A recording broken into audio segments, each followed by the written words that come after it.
Yes, wadau wa fixation. Hapo leo ni maelekezo kitu kimoja. Kwa yeyote ambaye anakuwa na iPhone 6 alafu zeni anashindwa kudownload vitu, anaweza kanicheki nikaja nikamdownloadia vitu vyote akawa anavitumia kama kawaida.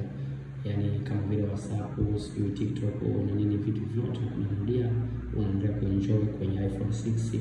Kama unavyoona hii ni iPhone 6 na naenda kudownload vitu vyote ambavyo vinahitajika. Hii ni iPhone 6.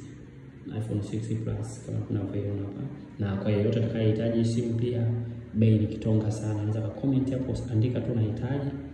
Nitakupa namba, tutawasiliana, utaipata hii simu. Hii ni iPhone 6 Plus.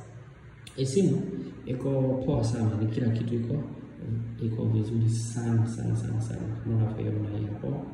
Storage ni hizo hapo, storage ni hapo. Storage ni 64. Hiyo kama unavyoona.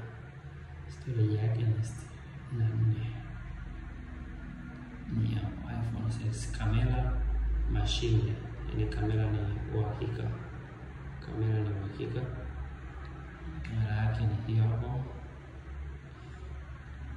Kamera yake ni hiyo hapo. Yani kamera yake ni hatari hiyo. Kamera ni hiyo hapo. Unaiona kamera yake ni hatari. Uwezo kufanisha na simu nyingine kwa hiyo. Hii kamera ni kinanda kwa hakika 100%. Kwa hiyo tutakahitaji nitachukua, lakini hapa nataka nikuelekeze namna gani hii simu unaweza kudownload chochote unachotaka, YouTube, Instagram, TikTok, Mix by Yas, My Airtel, app zote zinadownload kama kawaida. Kwa hiyo namna ya kudownload ndio kitu ambacho natakiwa nielekeze muweze kufahamu. Cha kwanza, hii simu tutaingia kwenye kufungua iCloud.